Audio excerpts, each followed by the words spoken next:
Alright, so the NBA season is now officially over. I'm going to start with my ranking series here. I'm going to be doing one video for the next 7 days, going over each position, my bench players, and then my top 100 NBA players. And this first video is going to be the NBA starting point guards ranked at the end of the 2025 NBA season. Let's get started. Starting off at number 30 is going to be Isaiah Collier. I have a bunch of stats here. I'm not going to list all of them because that would take a lot of time and you don't want to hear me yap that much, but he was decent, right? He averaged like almost 9 points and 6 boards, which is solid. Efficiency isn't great, only 25% from 3, not good. 68% from free throw, also not very good. But again, for being a rookie, like it wasn't bad necessarily, and he didn't have a whole lot of expectation to be that good this season. He was fine. Number 29 is going to be Bob Carrington. Similar thing with him, but though he did have definitely some more expectation, and it was a little bit better. He actually shot 34% from 3, so those stats not horrible. Field goal percentage not great though there, but again, 10 points, 4 boards, 4 rebounds, pretty decent numbers there for a rookie point guard. Number 28 is going to be KCP, Kentavious Caldwell-Pope. He is listed as a point guard, although he's really a shooting guard. He was previously number 19 as a shooting guard, so definitely fell down a little bit, but he did change from shooting guard to point guard, and the point guard position is a little more deep than the shooting guard position.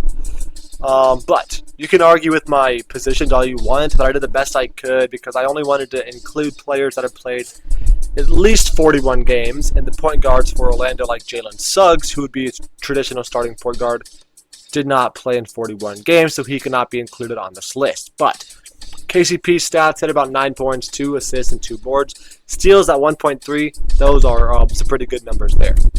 Number 27 is Jose Alvarado. Average about 10 points, 4.5 assists, 1.3 steals as well. Efficiency not great at under 40% from the field, but his 3-point percentage at 36 is pretty solid. Number 26 is D'Angelo Russell. Average about 12.5 points, 5 assists, and 3 boards. He was decent, but once again, his field goal percentage is not great. 39%, and then only 31% from 3 as well. Those are some pretty poor numbers there. But having 12.5 points in only 25 minutes a game is still pretty solid. Number 25 is Ochai Agbaji. Had about 10 points, 4 boards on some pretty good efficiency. Nearly a 50-40 splits there. Those are really good for him. Number 24 is going to be Mike Conley. Had him at 29 before, so definitely jumped up a little bit there. He was pretty solid in the postseason as well. Averaged about 8 points, 4.5 assists, 2.5 boards, 41% from 3. Really, really good there. His field goal percentage overall, not great, but again, great 3-4 percentage and a great free throw percentage as well. Number 23 is going to be Jrue Holiday. I had him at 19, so he did fall a couple of spots. His offense fell down a little bit, only averaging 11 points per game. Defense still pretty solid, and is still solid all-around shooting splits, but definitely took a little bit of a step back offensively from where he was a season ago. Number 22 is going to be Tyus Jones. I had him at 26, jumped up a few spots there. Averaged 10 points and 5 assists on really good shooting, 45, 41, and nearly 90% from free throw. Number 21 is going to be Chris Paul. He was number 25, so again, jumping up a few spots from our previous ranking. Averaged nearly 9 points and 7 assists per game. Those are really solid. 1.3 steals, again, also really solid, and pretty good shooting splits all around as well. Number 20 is Malik Monk. He was one of my best projected bench players coming into the season. Actually ends up being a starter now here. He averaged 17 points a game, 5.5 assists, and 4 boards. So definitely like a significant step up offensively from the guys we've seen previously. But he didn't shoot that great. Only 32% from 3. Not superb, but he was still a pretty solid player. Number 19 is Anthony Simons. He was number 11 as a shooting guard. He averaged about 19 points, 5 assists, 3 boards. He was pretty good. Solid shooting splits as well. Number 18 is going to be Josh Giddey. He was number 24. He took a big step up here in Chicago. Averaged nearly 15 points a game, 7 assists, and 8 boards. He was doing really good and actually shot 38% from 3, which was a significant step up from his year past in OKC. Number 17 is Fred VanVleet, averaged about 14, 5.5, and 4 boards. 1.6 steals is also really good. The only thing about him, he only shot 38% from the field. That's pretty atrocious. But he also did take a pretty significant leap in the playoffs, which definitely helps him climb a couple of spots on this ranking. Number 16 is Jamal Murray. He does fall down a few spots. He averaged 21, 6, and 4. Good efficiency, but he actually took a little bit of a step down in the postseason, where he usually is taking a step up in the postseason, right? Playoff Murray is usually like amazing. This year, not so much, but again, still a really solid guy.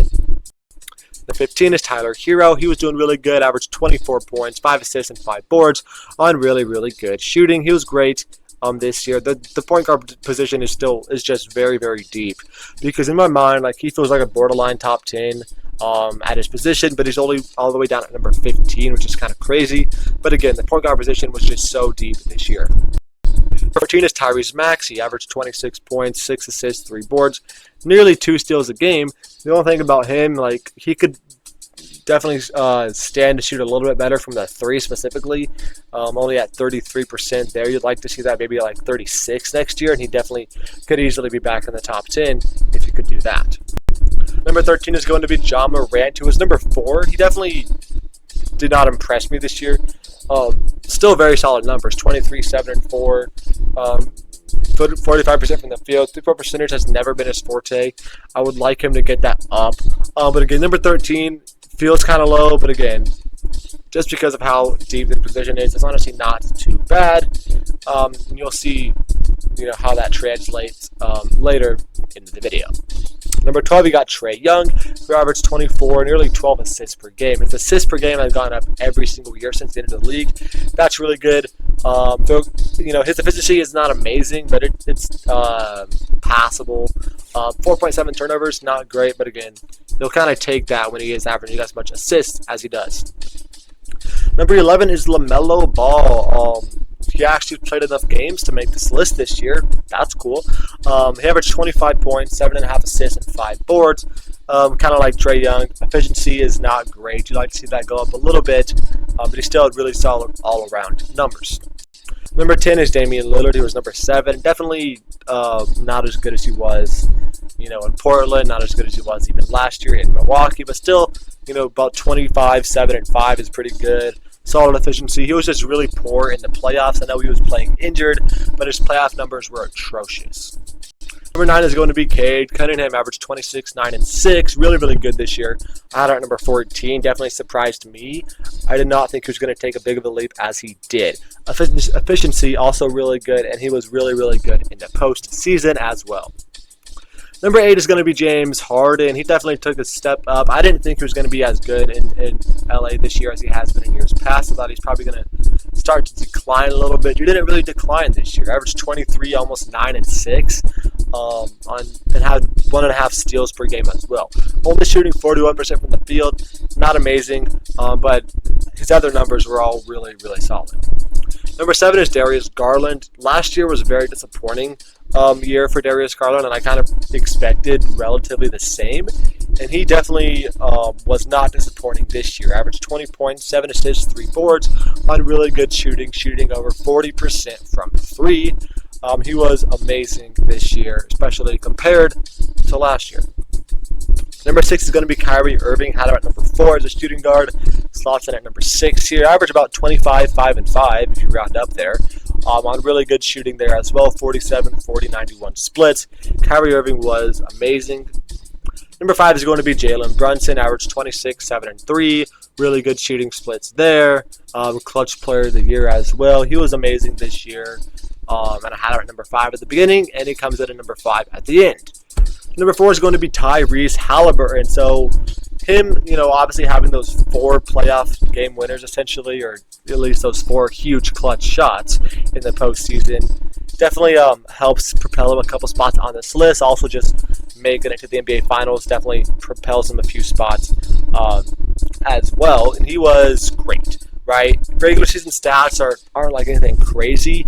Almost 19 points, 9 assists, pretty good shooting splits. But his postseason stats were Again, about the same as regular season, but just those clutch shots that he had in those clutch moments definitely propel him a couple of spots.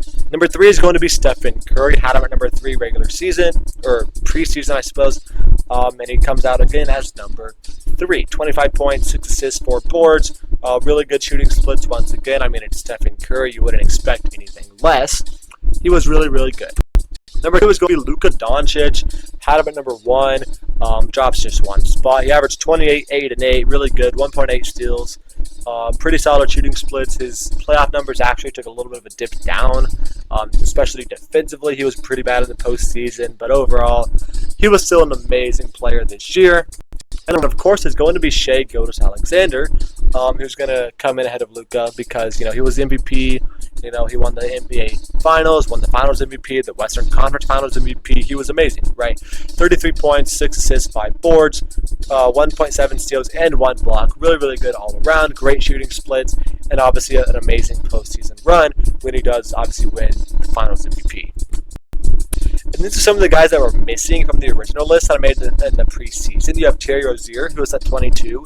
He's now a bench guy. Scoot Henderson, who was 23. He's a bench guy. Keontae George, who was 30. He's a small forward. Jordan Poole is 27. He's a shooting guard. Jalen Suggs was 21, but he only played in 35 games. Emmanuel Quickley was 18, only played in 33 games. Dennis Schroeder was 28. He's a bench guy. DeJounte Murray was 15. He only played 31 games. And then De'Aaron Fox was number 8, and he actually found himself as a shooting guard. So don't get mad if you don't see any of these guys on the list because I just explained why they're not, right? A lot of them you'll see on other lists in future videos, and some of them just didn't play enough games to qualify for my personal criteria. But that's going to be it for this video. Thank you for watching. Make sure to check back later this week for my other position groups, and goodbye.